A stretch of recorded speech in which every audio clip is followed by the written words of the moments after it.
Eu acho que tem um fato que aconteceu recentemente que deixa muito claro a necessidade de uma mudança radical, né, no nosso sistema político,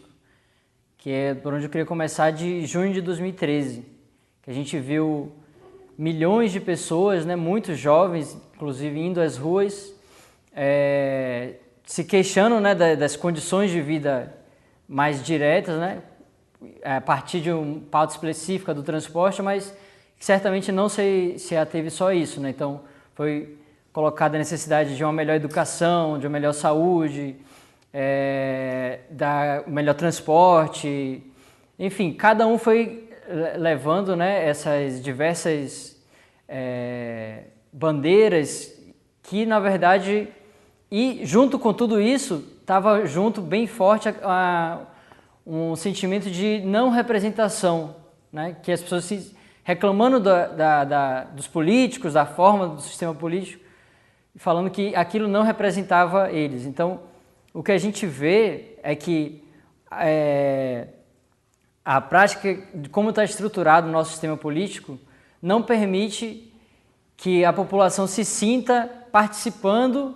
das grandes decisões, das principais decisões que são tomadas no país. Então, com isso, acaba refletindo na paralisação de diversas pautas importantes, que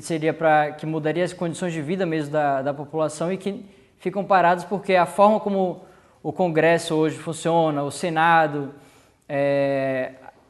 o que é o partido, a forma como funcionam as eleições, o financiamento, todas essas questões vão no sentido de afastar, né, distanciar o povo, a maioria da população, né, os trabalhadores, da política. Então, o que a gente vê nos últimos anos, aí a gente pode falar até de mais de 2 décadas, já se fala dessa necessidade da reforma política, que a gente vê, quando a gente vê como funciona a questão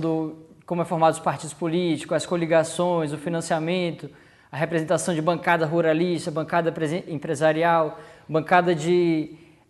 representa interesses de grandes veículos de comunicação, do setor de educação, ou seja, vários setores empresariais,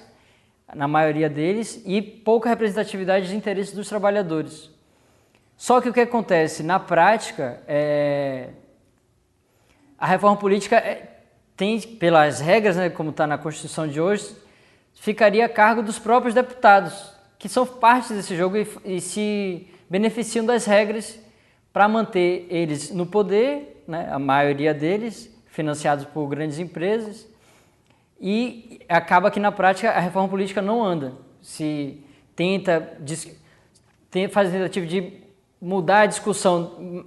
mais geral, né, do sistema político para pequenas, digamos assim, firulas, reforma eleitoral de pequenas, como é que seria a regra, se tem reeleição ou não, representação, voto distrital misto, mas não se enfrenta a questão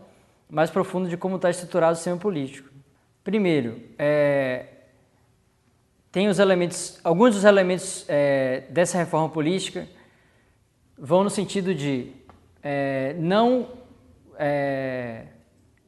do jeito que está hoje, a nossa leitura é de que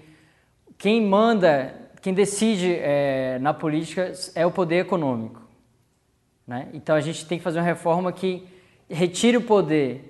sobre as decisões do país de pequenos grupos de pessoas, né, algumas famílias, latifundiários, grandes empresários, e passe esse poder para a maioria da população. Então, um dos pontos, por exemplo, que toca nisso é o financiamento de campanha,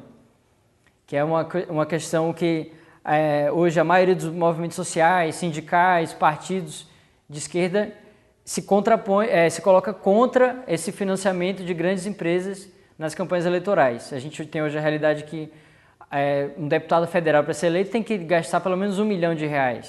né? As campanhas presidenciais hoje, se somar tudo, já passa na casa dos milhões, já está na ordem de bilhão de real. Então, um dos pontos centrais é esse. Outros seriam na questão que aí também acho que não existe um consenso assim, bem acabado, mas essa forma de como que é o voto, de não ser somente em pessoas, mas ser o voto em partido, né? Então a questão da lista partidária, para que a gente supere essa questão de do personalismo na política, que na verdade por trás daquele personalismo tem as empresas, né, financiando, e passe para a discussão de questões programáticas mesmo, que os partidos se diferenciem, né, a partir das linhas políticas que eles propõem e que a população possa fazer essa escolha a partir da política que melhor lhe convém, né? Agora, uma coisa que é importante nessa questão, como resposta, né, vinha falando das manifestações de junho, vários movimentos sociais, partidos políticos, sindicatos vieram fazendo algumas reuniões conjuntas e saiu como uma das propostas de resposta ao movimento, à situação atual, a construção de um plebiscito popular por uma constituinte exclusiva do sistema político. Então, além de discutir isso, o que é que está se debatendo isso? A necessidade de a gente ter uma nova constituinte, ou seja, uma constituinte que cria uma nova, que altere as regras de funcionamento do sistema político, né? Então, o que é isso? Não só a gente discutir o mérito, assim, que às vezes tem algumas divergências pontuais, nesse ponto, o financiamento deve ser só pessoa física, ou como é que deve ser só Estado, deve ser empresa, limitado ou não.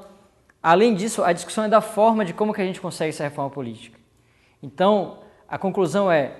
partindo dos deputados que são eleitos das regras atuais, a gente não consegue avançar e ter uma mudança mais profunda. Então, a gente acredita numa forma diferente de mudança, que é através da eleição de uma constituinte exclusiva, ou seja, pessoas eleitas com regras diferentes para elaborar novas regras da Constituição no que tange ao sistema político. E essas pessoas ficariam, inclusive, inelegíveis para serem deputados depois, ou seja, já separa realmente, né, essa questão de quem está interessado só na questão mais direta ali, de eleição para deputado, e quem está interessado em fazer realmente uma mudança mais profunda da reforma do sistema político.